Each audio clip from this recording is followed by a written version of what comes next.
Hi, I'm Karuna. I'm the founder and executive director of Mind Oasis, and my guest today for Meditation Happy Hour, Tea, Talk, and Truth with Karuna is none other than Joseph Schwartz. And in full disclosure, Joseph is my husband. So, Joseph, how are you today? I'm good. I'm good. Thank you. Thanks for having me today. You betcha. So you are not here with me because you're my husband. You're here with me today because you are a part of the Mind Oasis team. Before we dive into sort of your work and what you do, why don't you tell us a little bit about yourself and where you live and who you live with and all that good stuff? Well, I am blessed to live in the beautiful mountains of Colorado, in the Front Range, near Rocky Mountain National Park with our two beautiful dogs and my beautiful wife. And in our home, we have a busy home because we have two businesses, the Mind Oasis and Dynamic Neuromuscular Assessment. Good. Tell me a little bit about DNA, Dynamic Neuromuscular Assessment. Well, Dynamic Neuromuscular Assessment is a process of looking at movement, structure, and a way to therapeutically engage with how we move so that we can learn to move better, have less pain and discomfort in our life, and to be able to have an active and full experience. So when you look at your work with DNA, which is what I'll call it moving forward, how does that intersect with your meditation practice and what you bring to Mind Oasis? Great question. So there's a field that's called somatics. And somatics is the integration of the trine, mind, body, spirit. The work that I do is the entry point through the body. We can enter in any one of those segments of the trine to have an effect or an experience or to note what's going on in our environment. My particular flavor is the body. What sensations that we're having in our body, how well we move, how well we're able to respond to our movement environment. What are the feelings that correlate with those sensations when we move? And how does our mind interpret those sensations and feelings? All three of those lenses have a specific effect on this trine that I'm talking about, our mind, body, spirit. And they're all portals and entry points.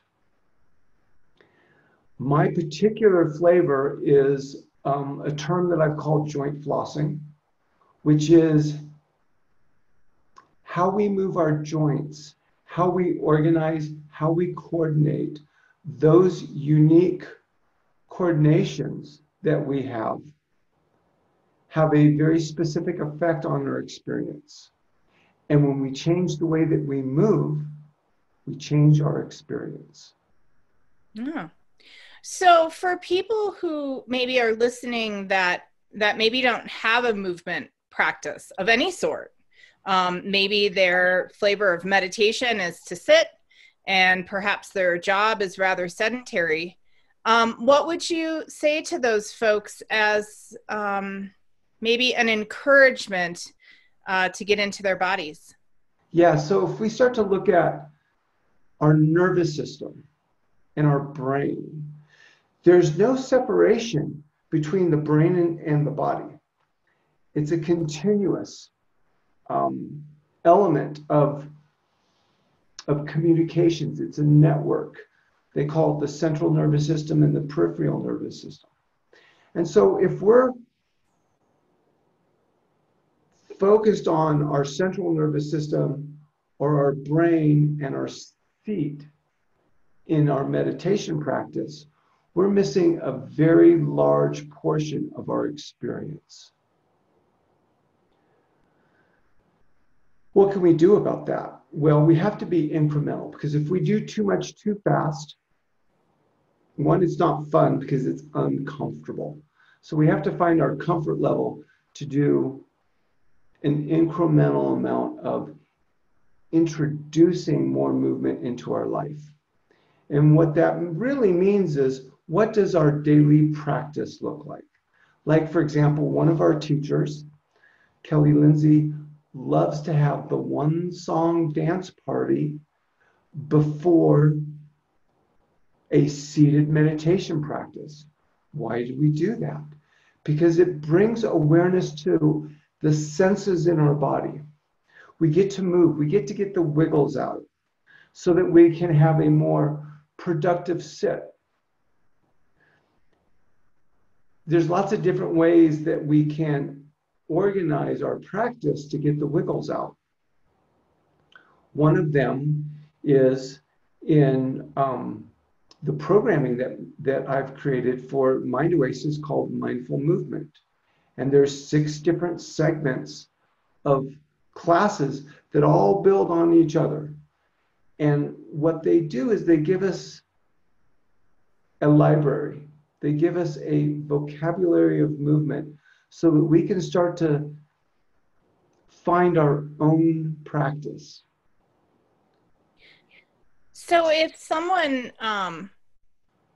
has never practiced yoga or doesn't have a running game, but is curious about your work and curious about what it would feel like in their body to move, is your series, which is a repeating series, so it's a 6-week series. I believe we're calling it Mindful Moving Meditation. And so what could someone expect who might be wondering if it's appropriate for them? Well, you can expect to have a practice that involves very gentle movement, though just because it's gentle doesn't mean it may not challenge your nervous system. For example, if there are movements that aren't in your vocabulary of movement, learning new movement can be challenging. However, it opens up something unique, because when we stimulate new movement, we stimulate growth, we stimulate thought process, we stimulate our life. And so there's this continual exploration of what is available, where we have capacity, and where perhaps we don't have capacity. And it's those places that we don't have capacity, if we start to incrementally add movement to those places, we start to acquire and recover and restore those capacities. Like in our youth, we had capacity to move in ways where we didn't even have to think about it. But as we get older, the experiences in our life start to compound and we start to lose capacity. And so part of the youthing process is to recover these capacities. Wonderful. What the hell does this have to do with meditation? Oh, now that's a very interesting question, because if we start to look at the mind and how the mind is interacting with the brain, there's a part of our brain, it's called the cortex, which is the outer brain, which is where we have our thoughts and our associations. And this is where we plan and conceive and contrive how we're going to respond, how we're going to interpret. However, all that information comes through a part of the brain called the limbic brain, which is surrounded by this outer brain. The limbic brain is also recognized as the emotional brain. But it's more so, it's where our memories are stored. It's where all the inputs from our environment, our sensory inputs, like our vision, our hearing, our sense of smell, our taste, the sensations of our skin, hot, cold, pressure, movement awareness, movement sense, where our body is in our environment moving, which is also called proprioception.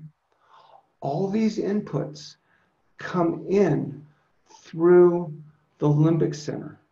And the limbic center processes that information and then sends it out to the various parts of our brain. Now, one of the things that happens is that our body will literally hijack our thoughts when those sensations stimulate a memory. That memory then goes and looks for a particular association related to that memory and how we coped with that particular association in the first time that we experienced it. And so we're constantly being pulled back into the past or pushed forward into the future through expectations. What a mindful movement practice does is it anchors us into the present moment. Yeah, on my month-long meditation retreat, I remember that as things got increasingly more difficult, right? As the world got quieter and settled down around me, my internal world really amped up.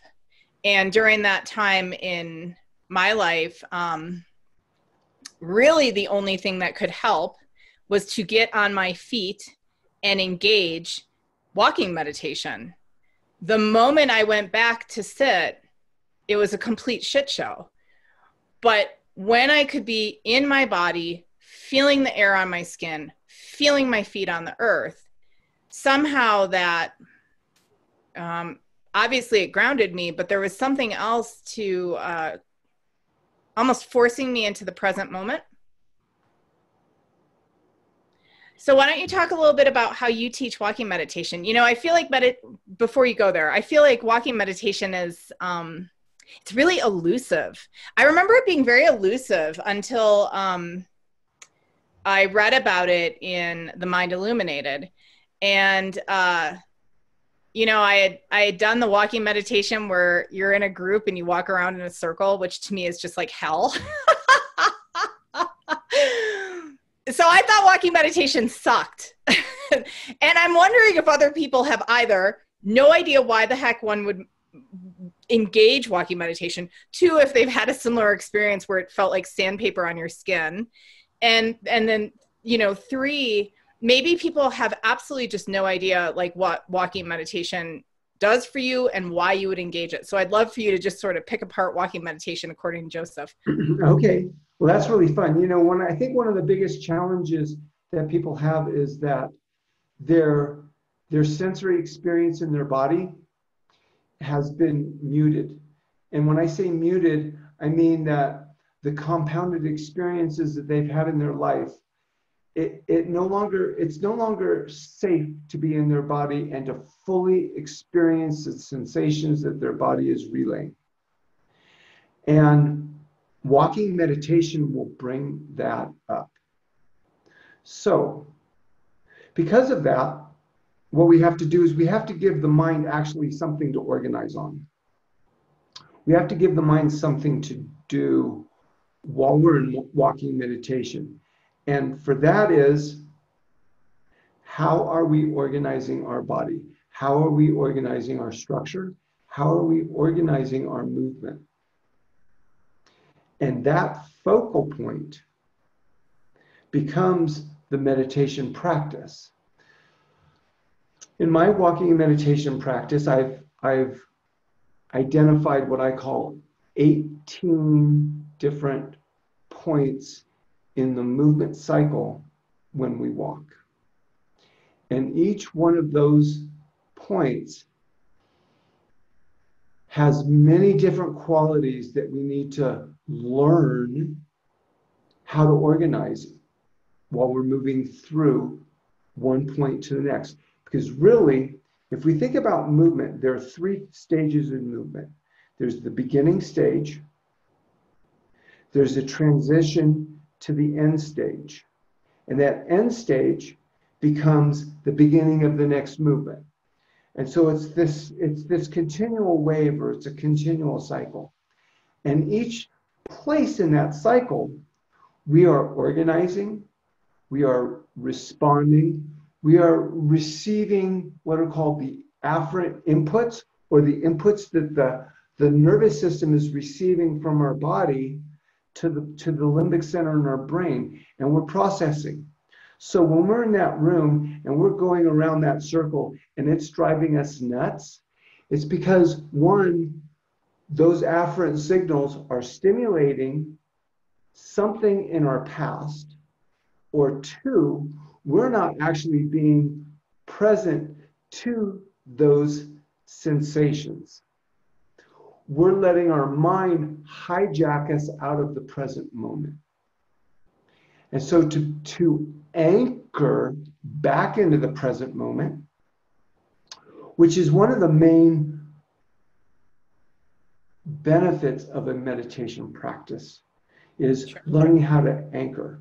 We can use our breath, we can use a contemplation, we can use this vehicle of our body.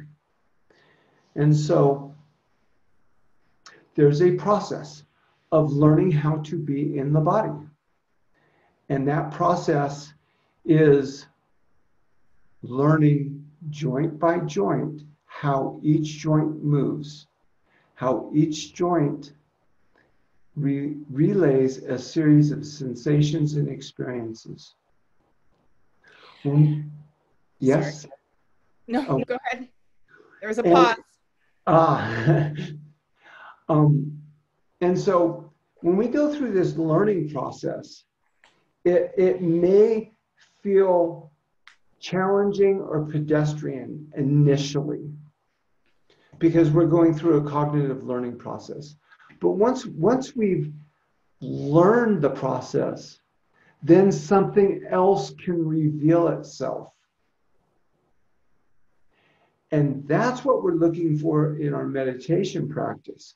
That's what we're looking for in our movement meditation practice, or our walking meditation practices, is that we have so much focus on the sensations in our body and how we're focusing our awareness on our movement, the environment around us, that something else then can reveal itself that wouldn't be able to otherwise. Yeah, I'm happy you said that. For those of us who hear going through joint by joint and kind of start falling asleep because it's not really our jam, I have to say that one of the benefits that I've found is that once you understand like your 18-point process, or even if it's, I think you get down to 64 points at some point. I mean, so that precision to me offers this opportunity to look at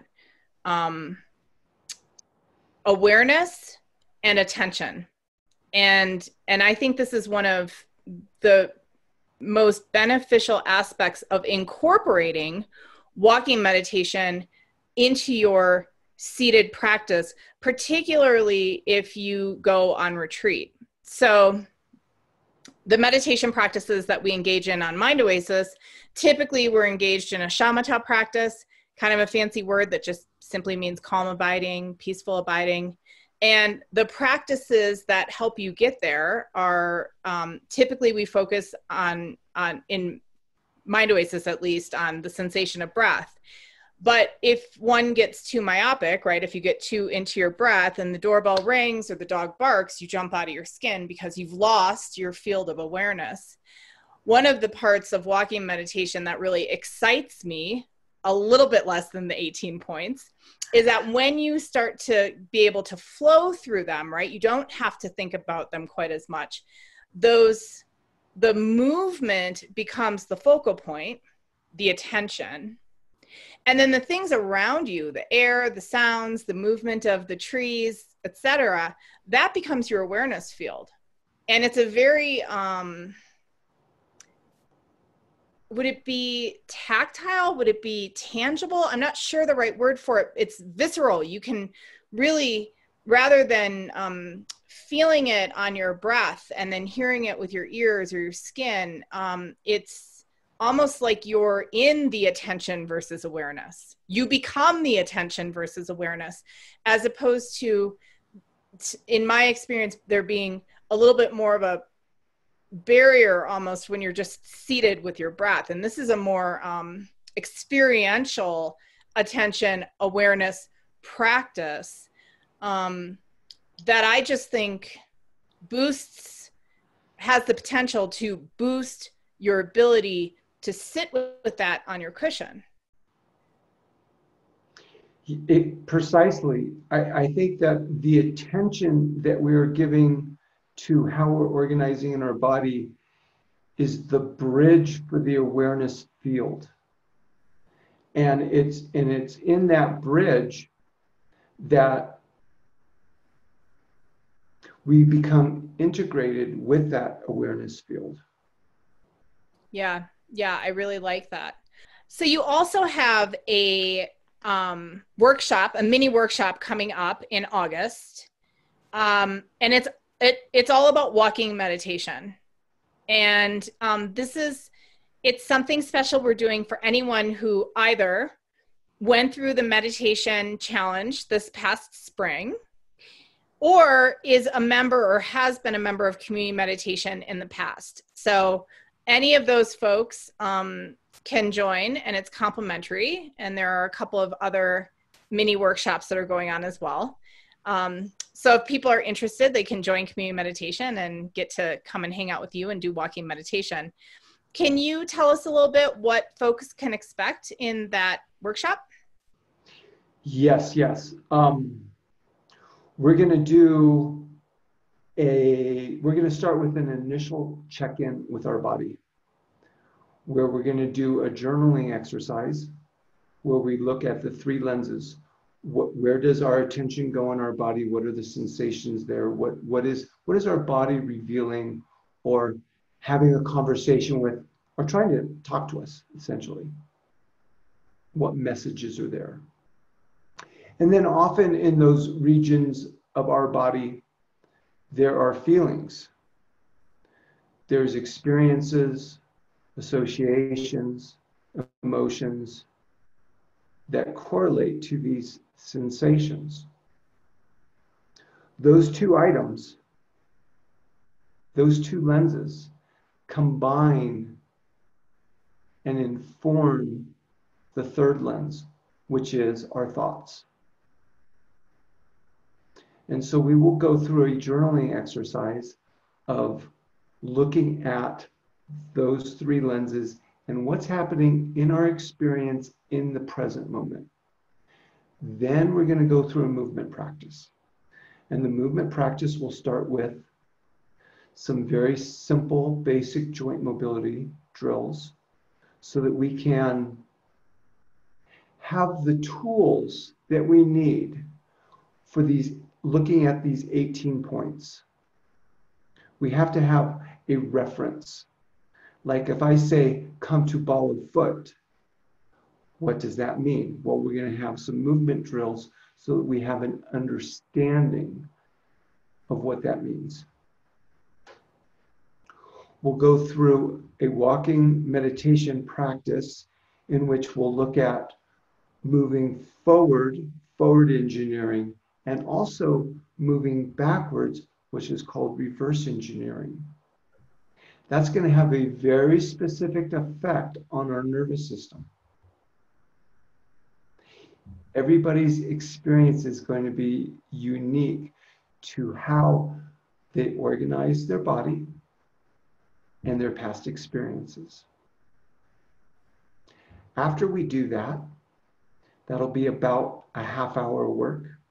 We're going to come back to our seat.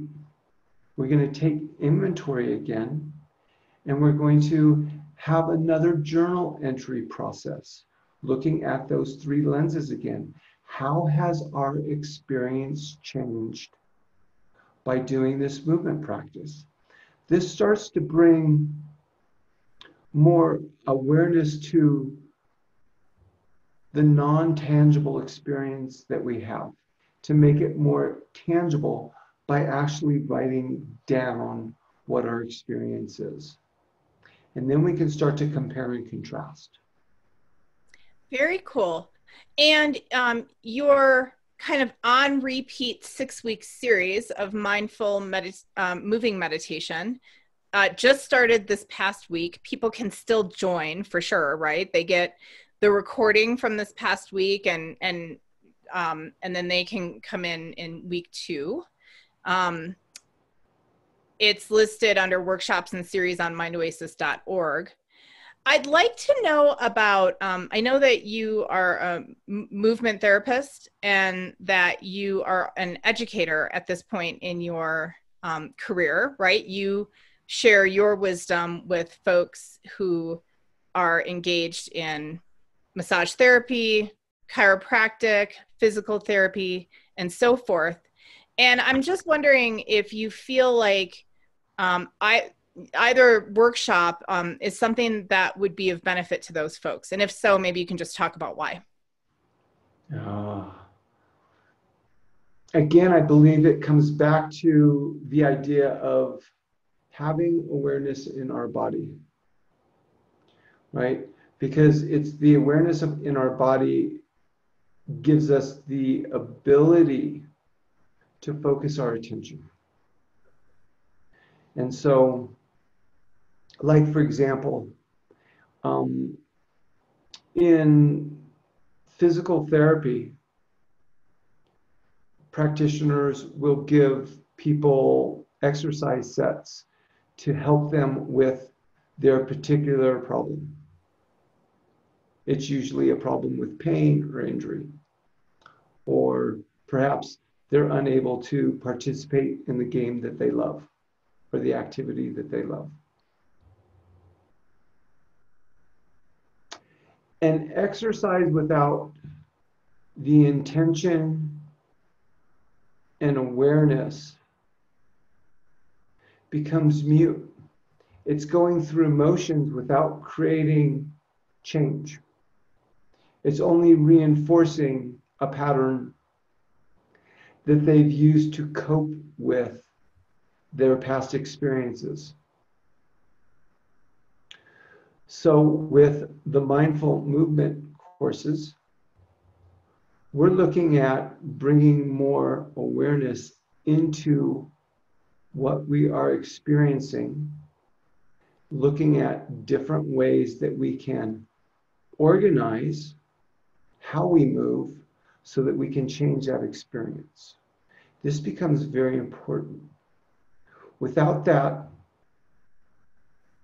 intention to go into the minutia of our experience,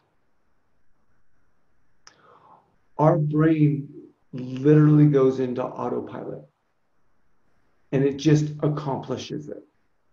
Like for example, people that go to the gym and put music on just to get a workout, right?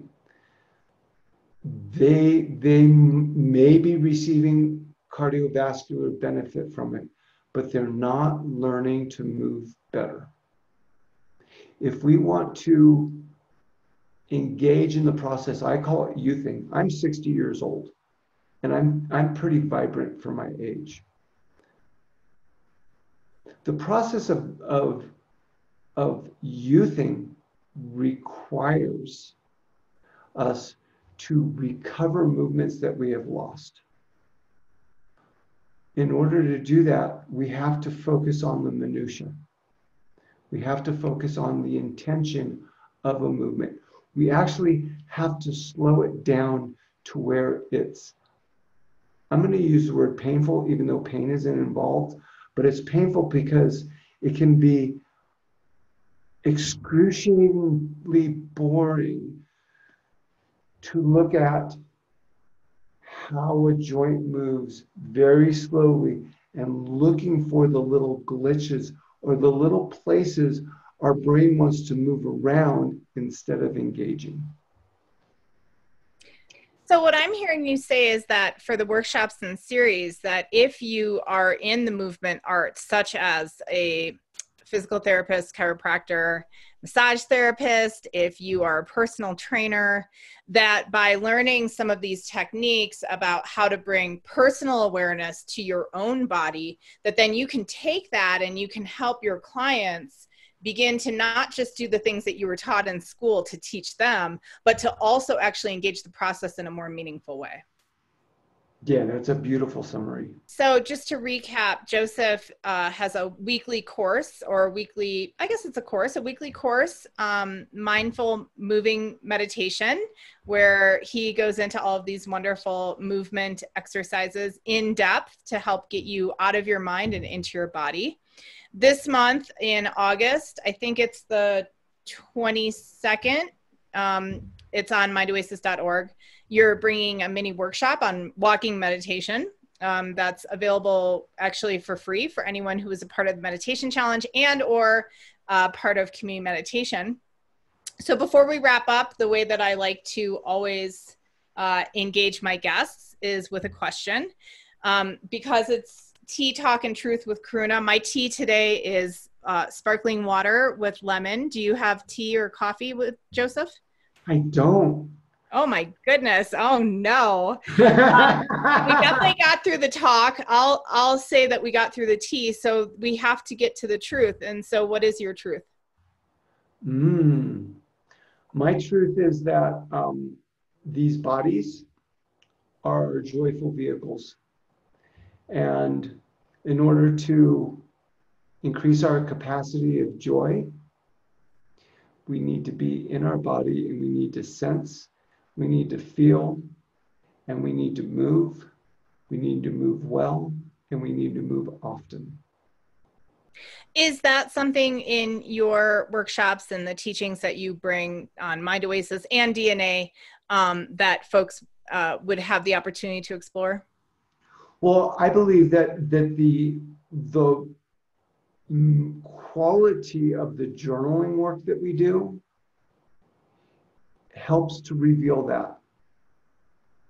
Awesome. Wonderful. Thank you so much for sharing your wonderful gifts with the world.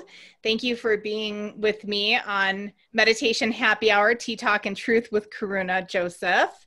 We appreciate you. And I'll just say that in addition to being a wonderful human being, you sit on the board of directors of Mind Oasis. You are our biggest donor and you are our biggest champion. So thank you so much. You're very welcome.